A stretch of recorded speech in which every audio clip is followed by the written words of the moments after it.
Zona Cero. Entramos en nuestra zona cero y hoy estamos en los monográficos pues muy acuáticos porque Jesús Callejo y Carlos Canales nos proponen un tema apasionante: sirenas y tritones. A lo largo de la historia han acompañado a los navegantes de los siglos, navegando por los siglos y por los mares. Las sirenas y los tritones hacían de las suyas y vamos a hablar de ellos en esta ocasión con Jesús Callejo, que es todo un sirenito. ¿Qué tal, Jesús? Buenas noches. ¿Qué tal? Muy buenas noches. ¿Cómo estás? Pues aquí, con mi coleta y mis aletas. Y aquí tenemos a Carlos Canales, que es un tritoncillo. ¿Qué tal, Carlos? Buenas noches. Bueno, te había dicho, menos mal que he dicho tritoncilla, porque me ha dicho sirenito, me has preocupado, ¿eh? Bien, estoy bien.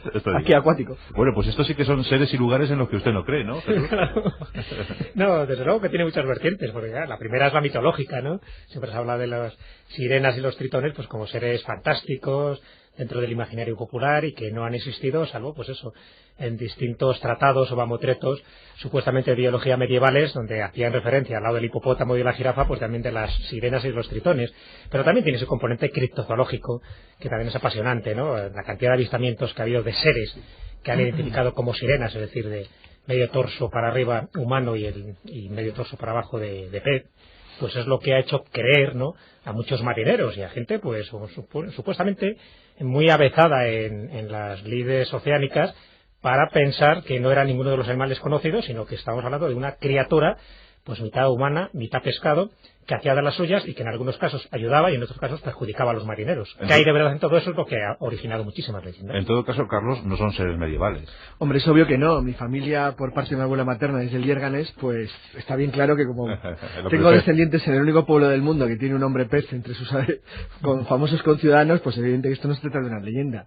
Esto es una verdad absoluta. Una verdad absoluta y todas las tradiciones de todo el mundo, ya veremos que no es solamente una cuestión medieval española, sino que es general en todo el occidente europeo y en el no occidente, puesto que las leyendas de los seres marinos son generales.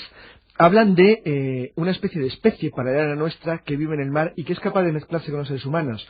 Jesús tiene un estudio maravilloso en su libro Hadas de todas las familias españolas que tienen su origen entre hadas y no mortales.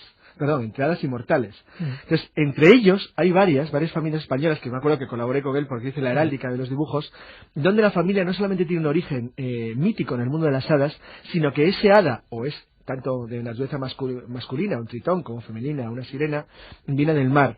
Y esa familia que viene del mar se cruzó con seres humanos para generar una estirpe legendaria cuyo origen inicial no es humano. Una duda, Carlos, que claro, me acompaña a lo largo de los años, no vivo.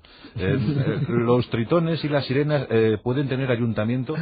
Perfectamente, además con seres humanos. Y forman parte del digo entre ellos. Sí, claro, forman parte del mundo de los elfos. El mundo de los elfos, en términos muy amplio, sería todos aquellos seres que viven, los seres elementales, los que forman parte de la naturaleza, ya sea de los bosques, de los ríos, de las aguas, de las fuentes o del aire. Entonces, es curioso porque la palabra elfo, en líneas generales, en España se asimila o se une a la vertiente que dio Tolkien a los elfos de las leyendas tolkienianas, que se trataba de una especie muy parecida a los humanos, aunque con una vida muy larga y una naturaleza muy especial. Elfo en realidad es un equivalente en inglés a la palabra española duende, es decir, cubriría todo. Entonces, en ese sentido, como habitantes del mundo de las hadas, tanto las sirenas como los tritones, que son las hadas y los duendes del mar, se pueden cruzar con seres humanos y entre ellos, y pueden tener descendientes humanos mixtos que luego a su vez tengan descendencia propia. Esto es muy curioso porque vienen todas las leyendas, viene desde las leyendas babilónicas del famoso Pezoanes. Bueno, pero si me permitís, yo creo que convendría hacer unas pequeñas declaraciones. Bueno, pues porque si no, yo creo que ahora los oyentes les deben estar haciendo los ojos chiribitas y no sé si es bueno. Porque muchas veces estamos englobando en estos mismos términos muchos conceptos que en principio no son similares y a veces son antagónicos. Y me voy a referir en concreto ahora a las sirenas, que se puede hacer también extensivo a los tritones o hombres marinos. Por ejemplo, como seres femeninos de las aguas, los oyentes habrán oído hablar de las ninfas. Cuando se habla de ninfas o de náyades o de ondinas, estamos hablando de mujeres o seres féricos relacionados con las aguas dulces. Después estarían las sirenas, es decir, las que tendrían cola de pez, y después estarían las nereidas, que las nereidas además tienen otro nombre, serían las clásicas mujeres marinas, o las morganas, o las mermaids, como también se las llama, que carecen de cola, y a diferencia de las sirenas son las que suelen salvar de los peligros a los marineros. Sin embargo, las sirenas, ya lo conocemos por la Odisea de Homero y todas las peripecias que tuvo que pasar Ulises, pues son las que provocan los peligros a los marineros. ¿Qué quiere decir? Que cuando se habla de estas uniones sobrenaturales creando linajes humanos de alguien que se dice que se ha unido con una sirena, como es el caso de los mariños en Galicia, estaríamos hablando de nereidas o mujeres marinas, es decir, que carecen de cola y que por lo tanto ese ayuntamiento carnal podría ser más propicio que de una sirena propiamente dicha, que tendrían cola de pez. Ojo, cola de pez las posteriores en la mitología, porque las antiguas, las primigenias dentro de la mitología griega eran con peces, vamos, ni siquiera eran peces, eran una especie de aves acuáticas, pero que tenían la cabeza de mujer y no tenían cola hasta que fueron desarrollándola con un mito o con un desarrollo posterior del mito. Por tanto, habría que distinguir un poco todo eso, porque si no sí que podría ser un poco confuso. Y lo mismo pasaría con los hombres marinos, los tendrían, los que habría con cola y sin cola. Y dentro de la cola, la que sería cola bífida o solo una cola. ¿Qué características tienen? Muchísimas, y sería para hacer una especie de tratado casi teratológico de estas especies que nos llevaría muy lejos. Pero sí es bueno aclararlo, porque entonces eso explicaría el origen, o por lo menos la coherencia de ciertas leyendas que tienen que ver con linajes humanos. Pero entonces, Jesús, ¿Neptuno qué sería? El rey de los tritones, pero ya no el rey de los tritones, sino desde el punto de vista más genérico sería el rey del océano, el rey de todas las criaturas marinas. Pero claro, ¿qué forma le ponen a Neptuno normalmente? La forma de un tritón, y además con su tridente, que es como tiene que ser, cual ya hablamos de un simbolismo muy claro. Entonces sería el tritón de los tritones, pero que a su vez tendría potestad y dominio sobre todas las criaturas marinas que estarían bajo su potestad, porque claro, no sería el rey de todos los océanos, sino que después cada océano, incluso cada parte del océano, cada mar, tendría su reyezuelo propio. ¿Y Poseidón? Claro, lo mismo. Estamos hablando del mismo ser, pero tratado por otra civilización. No, sencillamente uno es por la mitología griega, el otro es por la mitología romana, que a su vez fueron heredadas de otras mitologías. El caso que comentaba Carlos cuando hablaba de Oanes, estamos hablando dentro de la mitología babilónica, que es las más antiguas que hay. Se hablaba de un ser, pues supuestamente extraterrestre, sencillamente porque cae a la tierra casi de la nada, pero con una apariencia de pez. Pero la apariencia de pez no creo que la tuviera, sino que parece que una especie de casco de armadura con escamas, y que, para colmo, este Oanes, este ser primigenio civilizador de los sumerios, lo que hace es que entra en el agua por la noche, pues supuestamente para dormir, para alojarse, es decir, ¿dónde entra? ¿En qué lugar? Bueno, pues ahí fíjate que los ufólogos tienen un campo abonado. Pero claro, en otras mitologías, como es la de Mali, cuando se habla de esos gnomos que no tienen nada que ver con los seres elementales de la Tierra, también hablan de seres mitad peces, mitad humanos, que son los que les dieron la civilización y los conocimientos astronómicos que ahora pues ha generado estupor en todos los antropólogos. Quiero decir que fíjate qué curioso, porque en realidad los babilónicos, la forma en la que pasa la mitología grecolatina, si primero a los helenos y después a los romanos, la mitología o las leyendas del pez Oanes son recogidas. Los indoeuropeos no alcanzan la costa del mar hasta hace unos 3.500 años, en un pueblo de interior, un pueblo de pastores de Centro Asia. Cuando llegan ellos heredan toda una mitología del creciente fértil, de lo que hoy es Irak o Irán, que es lo que ellos asimilan a su contacto con el mar, que es la de los dioses creadores, porque el pez Oanes, como ha dicho Jesús, es un dios creador, es un dios de sabiduría, es un dios que enseña. Lo del tridente es muy interesante, porque el tridente es relativamente reciente. La imagen de Poseidón o de Neptuno con el tridente no tiene más allá de 2.500 años. Y es por tres razones. Bueno, hay dos teorías. La teoría clásica de la mitología, cada uno de los puntas del tridente representa los tres mares, el Índico, el Mar Rojo, el Mediterráneo y el Atlántico. O por el contrario, que era un arma de abordaje, un arma clásica de los piratas del Mediterráneo. Lo que sí que es verdad es que se representa con él al rey del mar aproximadamente desde hace unos 2.200, 2.300 años. Yo cuando era adolescente, vamos, lo sigo siendo, pero yo leía cómics y uno de mis cómics favoritos hablaba del príncipe Namor. El príncipe Namor, que era el príncipe de los Atlantes. Eso es Marvel, pero bueno. Claro, era Marvel, pero era el príncipe de los Atlantes, y entonces, después de la catástrofe, los Atlantes se habían acostumbrado a vivir bajo el agua y habían desarrollado un sistema de navegación, tenían sus alas incluso para navegar, podían respirar bajo el agua. Qué curioso, ¿verdad? El cómic relacionando la Atlántida con de alguna manera el mundo submarino. También eso lo podemos enlazar con el mundo de las sirenas y de los tritones. Claro, sí, es que, bueno, y Lovecraft también se inspiró mucho en el mito de los hombres marinos, de las mujeres marinas, pues para crear también pues toda su mitología tan particular, tan lovecraftiana, ¿no? Que además ha generado también muchas sagas. El dragón. Claro, pero ¿dónde surge todo? Claro, casi siempre nos tenemos que referir a la mítica Atlántida. Digo la mítica mientras no se demuestre que existió un continente como tal, a pesar de que pruebas y evidencias hay. Pues, cuando desaparece, al final Carlos se nos va a ahogar, con alguna sirena. Está aquí muriendo. Estás a punto de fallecer. Sí, estoy a punto de la muerte. Yo creo que está deseando que le rescate una sirena. Sí. Bueno. Y entonces, de ahí casi parten todas las leyendas que después tienen trascendencia en los mitos griegos, romanos y por supuesto también en las leyendas medievales, parten de la Atlántida. Y en este caso concreto se ve muy claramente. Se hunde la Atlántida y por lo tanto hay unos cuantos sabios, unos cuantos hombres que conociendo la catástrofe se salvan, o sea, construyendo naves, arcas, ovnis, lo que quieras, se salvan y después crean los núcleos de civilización en distintas partes del mundo para que el conocimiento no se pierda. Pero por contra, toda la humanidad entra en una barbarie, es decir, desaparece una de las grandes civilizaciones y por lo tanto hay una catástrofe de proporciones míticas, genera la leyenda del diluvio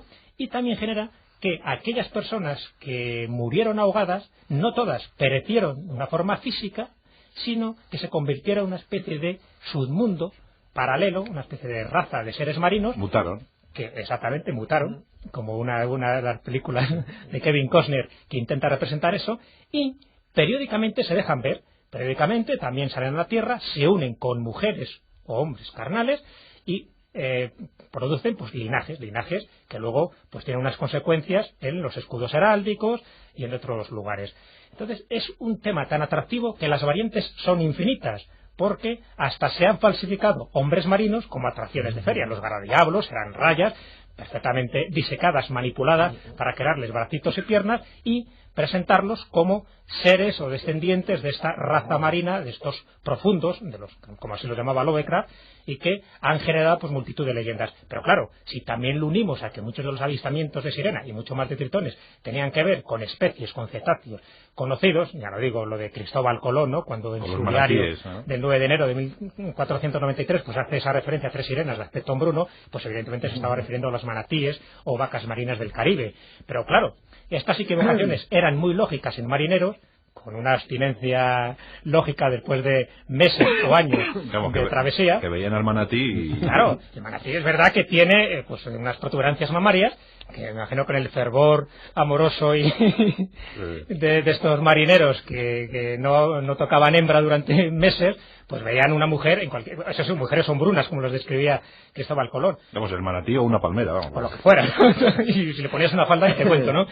Entonces, es verdad que hay muchas equivocaciones, pero por otra parte hay otros avistamientos, como el de Steller, por ejemplo, que era un naturalista y un biólogo pues muy reconocido. De hecho, la vaca marina de Steller, que tiene su nombre, pues se debe un poco a su avistamiento, y él dijo haber visto pues a una serie de seres, lo que llamaba monos marinos, porque él pensaba que era una especie de mutación, ¿no?, de monos que habían ido por alguna manera pues a las profundidades y que de vez en cuando emergían, eran vistos y que él nunca pudo identificar. Ese avistamiento que hizo en el siglo XVIII pues ha quedado como una especie de ejemplo extraño, porque no se ha podido ratificar, pero que siempre se cita por la respetabilidad y, hombre, por la profesionalidad que tenía Steller, que cuando describía algo normalmente no estaba fantaseando. ¿Están, Carlos, en todos los mares?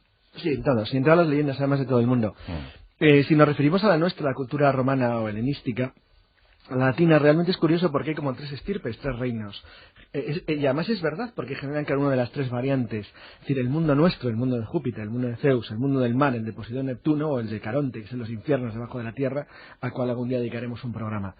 Eso es interesante porque, sin embargo, al igual que ocurre con el caso de Noé, que hablábamos el otro día, en las leyendas de tritones y de sirenas y de hombres del mar, hombres y mujeres del mar, se hace referencia a una estirpe que no vive entre nosotros, sino que vive entre las aguas, ya sean dulces, como decía Jesús muy bien, que nuestras tierras sean ondinas, o salada, agua salada, que serían las sirenas y los tritones.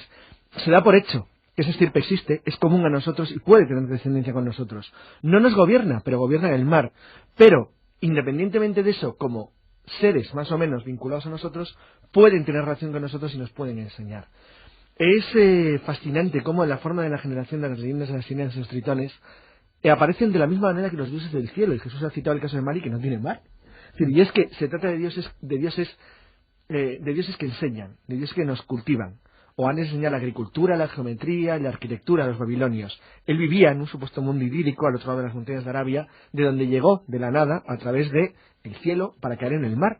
Entonces, esto es curioso porque la leyenda de Oannes, del hombre pez, es muy similar a todas que existen en toda la costa del Índico, pero también en el Mediterráneo, en el otro lado del antiguo mundo de la primera civilización. ¿Cuál fue el origen exacto? No se sabe exactamente, si no se sabe con seguridad. Pero lo que sí que es verdad es que sirvió de patrón de conducta a algo que también ocurre en las culturas mesoamericanas. Dioses que vienen del mar. Dioses que vienen del mar y que enseñan a los hombres, pero que ellos mismos no son nuestra estirpe, sino una estirpe marina, a medias, en camino entre los seres humanos y otra cosa. Deben estar muy tristes las sirenas y los tritones estos días, ¿verdad, Jesús? Pues sí, deben estar teñidos de negro, ¿no?